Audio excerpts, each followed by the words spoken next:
अध्यक्ष महोदय, जब सरकार झूठी और कायर हो तो वे बहादुर से बहादुर सेना के साहस और पराक्रम को भी कमजोर कर देती है। देश को प्रतिशोध के साथ साथ सबके प्राणों की रक्षा का प्रण चाहिए। सेना की शक्ति के साथ सरकार की सच्चाई भी चाहिए। महान देशभक्त शहीद इंदिरा गांधी जी, जिन्होंने सफल कूटनीति के बल पर अमेरिका के राष्ट्रपति निक्सन का मुकाबला करके पाकिस्तान का विभाजन करवाया, बांग्लादेश बनाया, 1 लाख पाकिस्तानी सैनिकों को आत्मसमर्पण करने पर मजबूर किया, उन्होंने कभी इसका श्रेय लेने की कोशिश नहीं की। ऑपरेशन सिंदूर का मकसद अगर पाकिस्तान को सबक सिखाना था तो शायद ये मकसद अभी अधूरा है, क्योंकि हमारी कूटनीति विफल रही है। इसका प्रमाण यही है कि ऑपरेशन सिंदूर के बाद एक पाकिस्तानी जनरल, जिसके हाथ खून से रंगे थे, अमेरिका के राष्ट्रपति के साथ बैठकर लंच खा रहे थे। अगर ऑपरेशन सिंदूर का मकसद आतंकवाद को खत्म करने का था तो पाकिस्तान को संयुक्त राष्ट्र के आतंकवाद विरोधी समिति का अध्यक्ष चुने जाने से इस मकसद को धक्का लगा है। इसकी जिम्मेदारी कौन लेगा? क्या हमारे प्रधानमंत्री लेंगे? क्या उनमें ये हिम्मत है? नहीं है। अगर इस ऑपरेशन के दौरान हमारे जहाजों का नुकसान नहीं हुआ तो सदन में इसे साफ साफ कहने से क्या डर है? क्यों नहीं कहा है? कल भी रक्षा मंत्री जी ने कहा कि हमारे इंफ्रास्ट्रक्चर का नुकसान नहीं हुआ, तो जहाज़ों के बारे में भी बता दें, साफ साफ बता दें, क्या हर्ज है? सच्चाई तो है। सवालों से बचने के लिए ये सरकार हमेशा प्रयास करती है।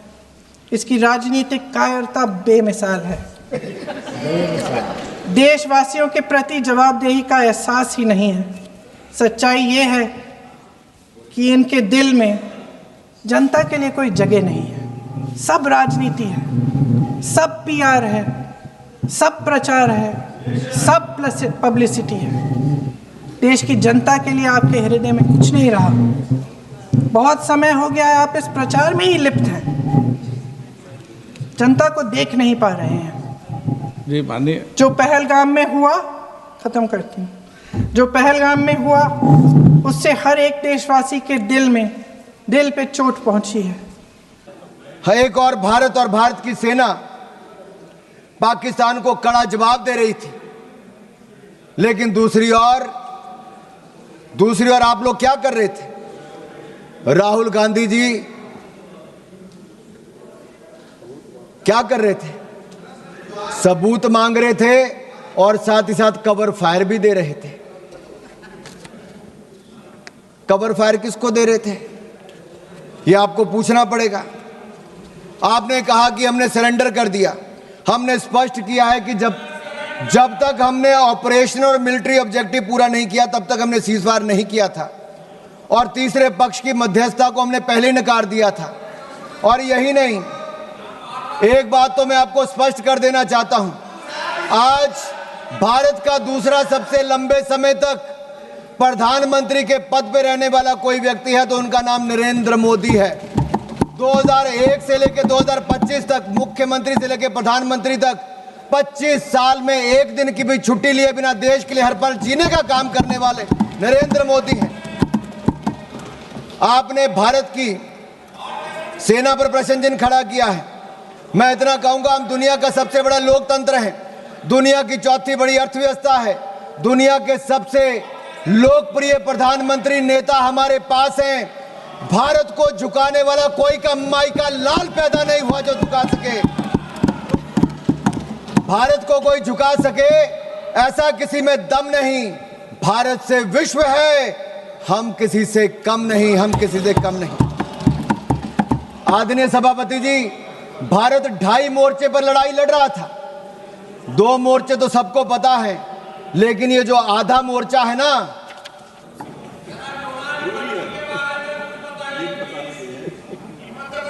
आप पिछले 2.5 महीनों में सोशल मीडिया में देखिए, बड़े संयोजित तरीके से भारतीय सेना भारत के प्रधानमंत्री के खिलाफ घृणा से भरे अपमानजनक कार्टून बनाए, इसी कांग्रेस पार्टी ने अभी भी हंसते हैं।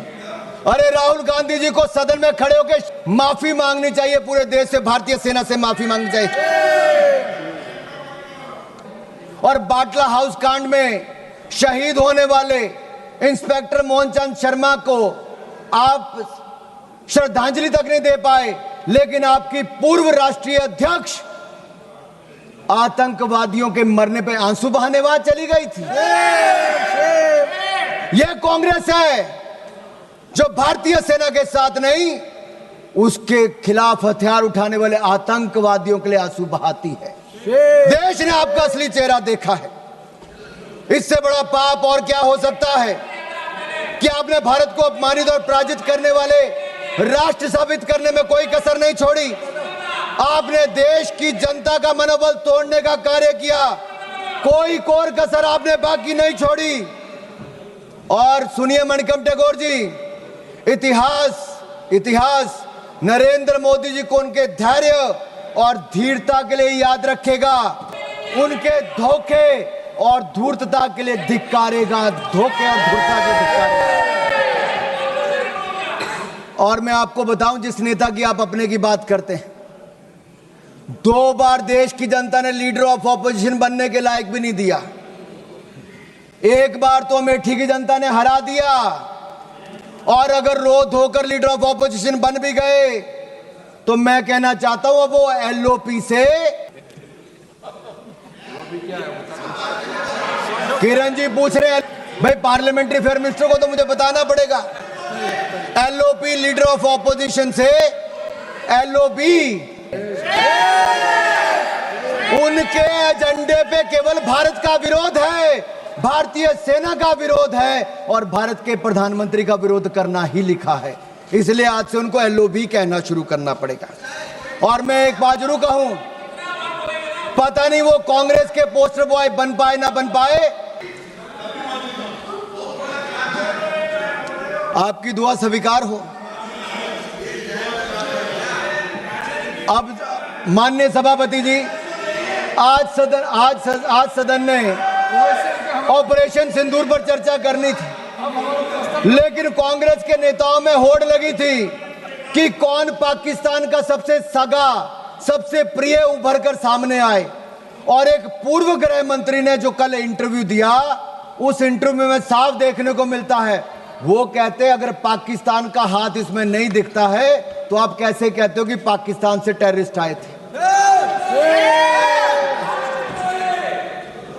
ये लोग कभी हिंदू आतंकवाद कहते हैं, कभी पाकिस्तान को बचाने के लिए आते हैं।